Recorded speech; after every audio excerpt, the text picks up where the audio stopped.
le prix de l'or s'est envolé, pour dépasser la barre des $1000 et s'approcher ces dernières semaines des $1200 et plus l'once. Les investisseurs dans le métal jaune estiment aujourd'hui qu'il pourrait franchir le seuil des $2000. Mais cette récente flambée, qui n'est qu'en partie justifiée par les fondamentaux économiques, ressemble à s'y tromper à une bulle spéculative. Le prix de l'or n'augmente nettement que dans deux situations: lorsque l'inflation est élevée et continue à croître, l'or permet de se couvrir contre l'inflation, et quand il y a un risque de quasi-dépression et que les investisseurs craignent pour leurs dépôts bancaires, l'or devient une valeur refuge. Les 2 dernières années correspondent à ce schéma. Le prix de l'or a commencé à grimper au premier semestre 2008, lorsque les marchés émergents étaient en surchauffe, que les prix des matières premières flambaient et qu'il y avait un risque d'augmentation de l'inflation dans les marchés émergents à forte croissance. Ce premier renchérissement du prix de l'or était déjà une bulle, qui a éclaté au second semestre 2008, lorsque, après que le baril de brut ait atteint $145, et stoppé net la croissance mondiale, l'économie mondiale est entrée en récession. Alors que les inquiétudes concernant la déflation remplaçaient la crainte de l'inflation, le cours du métal précieux a commencé à baisser, parallèlement à une correction des prix des matières premières. Le deuxième renchérissement est intervenu lorsque la banque Lehman Brothers s'est effondrée, provoquant une panique des investisseurs concernant la sécurité de leurs avoirs financiers, dont les dépôts bancaires. Cette panique a été maîtrisée lorsque le G7 s'est engagé à augmenter les garanties sur les dépôts bancaires et à soutenir le système financier. Quand la situation s'est calmée à la fin 2008, le cours de l'or a poursuivi sa tendance à la baisse. Ensuite, avec une économie mondiale s'enfonçant dans une quasi-dépression, l'utilisation commerciale et industrielle de l'or, et même la demande dans le secteur du luxe, ont encore plongé. En février et mars 2009,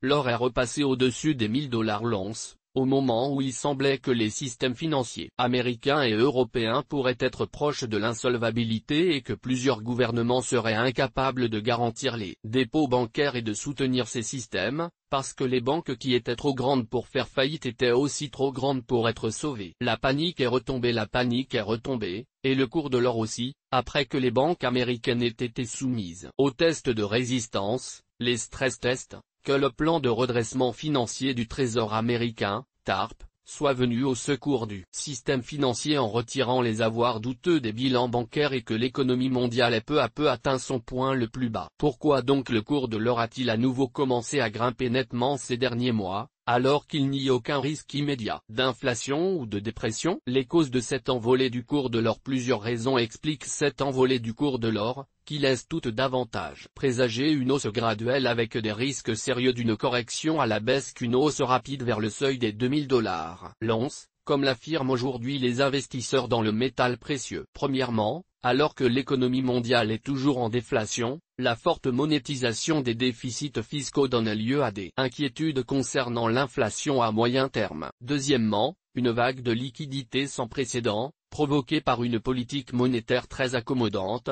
pousse les actifs, y compris les matières premières, à la hausse et pourrait relancer l'inflation. Troisièmement, les opérations de portage financées par le dollar exercent une pression à la baisse importante sur la devise américaine. Il existe par ailleurs une relation inverse entre la valeur du dollar et les prix des matières premières exprimés en dollars. Plus le dollar est bas, plus le prix en dollars du brut, de l'énergie et d'autres matières premières, dont l'or, est élevé. Quatrièmement, l'offre mondiale d'or, à la fois existante et nouvellement produite, est limitée, et la demande augmente plus rapidement que l'offre. Une partie de la demande provient des banques centrales, notamment de l'Inde, de la Chine et de la Corée du Sud, une autre partie des investisseurs privés qui se servent de l'or pour se prémunir contre les risques extrêmes tail risks, qui reste peu probable. Une inflation forte et une autre quasi-dépression causée par une récession à double creux. En fait, les investisseurs cherchent de plus en plus à se protéger en amont contre ces risques. Compte tenu de l'offre inextensible de l'or,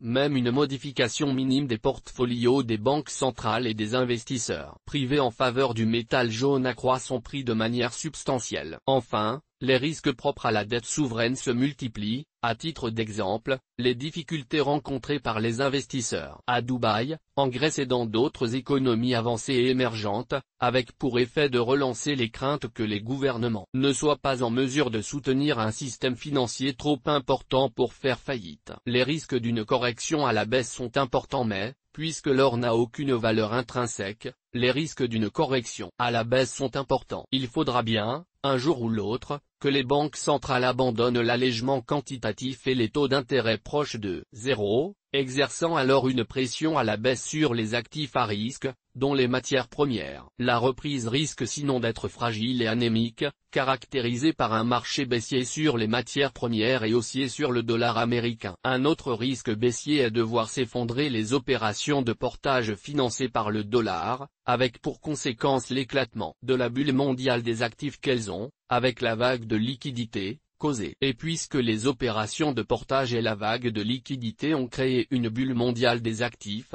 une partie de la hausse du cours de l'or est également imputable à cette bulle, tandis que les comportements de thésaurisation et le momentum trading des investisseurs poussent le prix de l'or toujours plus haut. Mais toutes les bulles finissent par éclater. Plus la bulle est importante, plus le krach est sévère. L'augmentation récente du cours de l'or n'est qu'en partie justifiée par les fondamentaux économiques. Il n'est pas non plus évident de comprendre pourquoi les investisseurs accumulent de l'or si l'économie mondiale doit à nouveau entrer en récession et que les inquiétudes se multiplient face à une quasi-dépression et une déflation endémique. Si vous craignez vraiment une débâcle de l'économie mondiale, vous seriez plus inspiré de stocker des armes, des conserves et autres denrées de base dont vous aurez vraiment besoin dans votre cabane au fond des bois. Nouriel Roubini Project Syndicate le trading de l'or, découvrez notre méthode pour investir sur l'or.